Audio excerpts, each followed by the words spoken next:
Törtlönjü bölek hormatly Molla Abdurrahman Ahun Tenglitana tagsirin ayet tawhidni okuyup tawhidga çağırsa Wahhabidir diyen sawtisinin jawabiyesi. Vehhabiliğin alamatları.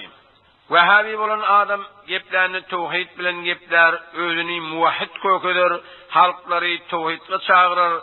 Munun maksadi mugabilini akılları müşrik bilmektir. Tawhidin farzlığına hiçbir musulmanın şeki yoktur. Musulmanların barısı muvahhiddir. Hiçbir musulman müşrik değildir. Müşrikten musulman olmaz, musulmanın müşrik olmaz. Zıttan ile içtimagan. İki ters birimez. Onun için mugabilin akılları müşrik hesap etmesen muvahhid bolun deyip yürmeliler. Ayet tawhidni okuyup da tawhidga çağırsa bilin şol Vehhabidir. Hamidan ve musalliyan. Her bir ayet tawhidni okuyup tawhidga çağırýanga Wahhabi lakap koymak ulakan iştibah we ýangyşdyr. Nämçiniki Kur'an azimüşşan tawhidni ders berýär. Hemme peýgamberler Adam aleyhissalamdan tutup ahirin peýgamber Hazreti Muhammed sallallahu aleyhi ve sellem gaçanly tawhidga ýekta parastlyga, ýani Hudaý Taalany bir bilmeklige çağıranlar.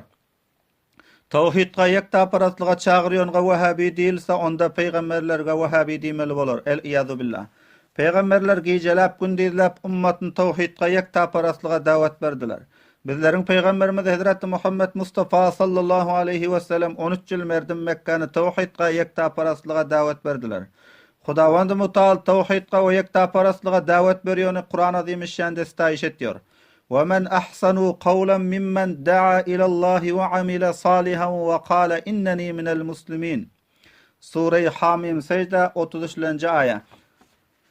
Ve kim ýagşyrak suhan ýüzünden ol adamdan ki dawet etdi merdimleri Allah Taalaga tarap we ýagşy amal etdi we aýtdy be tahqiq men musulmanlardan.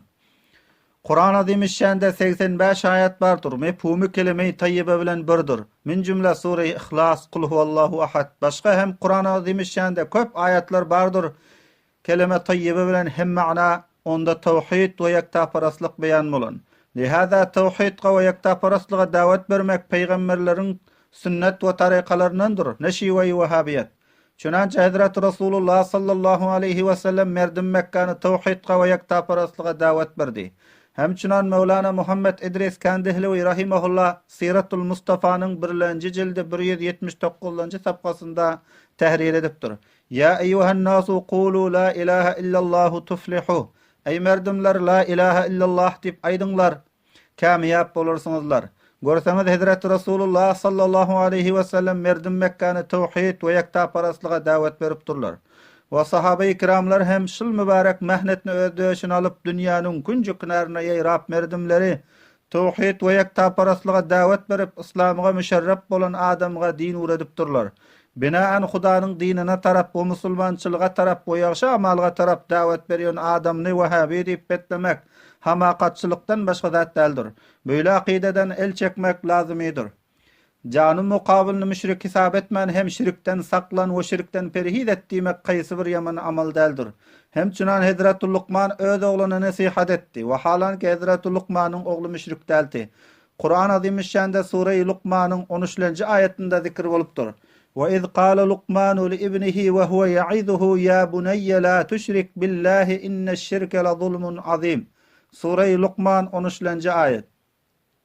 O wagtyka aýtdy Luqman öz ogluna, zamanyky oňa nasihat etýärdi. Ey oglum, şerik karar berme Allah Taalaga. Yaqinan şerik karar bermek ketde zulümdür.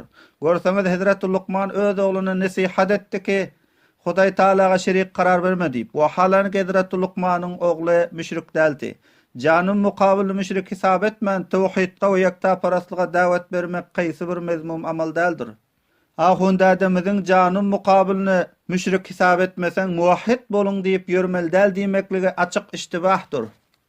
Näçiniki musulmanlara herçend yaqin kelime-i tawhid yüreklerinde jabe-jab bolar ýanak. Esrar-ı tawhid we haqaiq-ı tawhid wazih misallar bilen aýdyp berilse näme kubhlyk bar. Çünki Allah Taala Kur'an azimüşşanda özüniň yekka we ýaganalygyna delalet edip duran ibar we emsile köp beýan edipdir. Ayet tawhidni okuyup tawhidga çağırýan Wahhabi ma'rif edilse, näme Kur'an azimüşşanyň takriban sülse ayet tawhidden müştemildir. Ol ayetlary ulamalar Wahhabi ma'rifi bolar istip, ol ayetlary okuyman we aýtman ötsenme. Eger Hudaýyna hasta bir alim şöyle hereket etse Wahhabi ma'rifi bolar dip ayet tawhidden merdimge iblag etmese bilip durup, Kur'an azim şanyň hakynda cefa etmek bolar. Lihada merdimleriň zihinlerini büyle puç we bi esas we bi derek we bi delil gepler bilen müşewweş etmek gaty bir insaflykdyr. Käşke ahunda adamyň aýtýan gepi bir mu'tabar fuqaha-y ahnafyň kitaplarynda bar mesaillerden bolsa onda beçeşim. Eger binem kinabina we çahast, eger binem kinabina we çahast, eger hamuş binişinem günahast, eger hamuş binişinem günahast. Kavli Allama Sa'di rahmetullahi aleyh.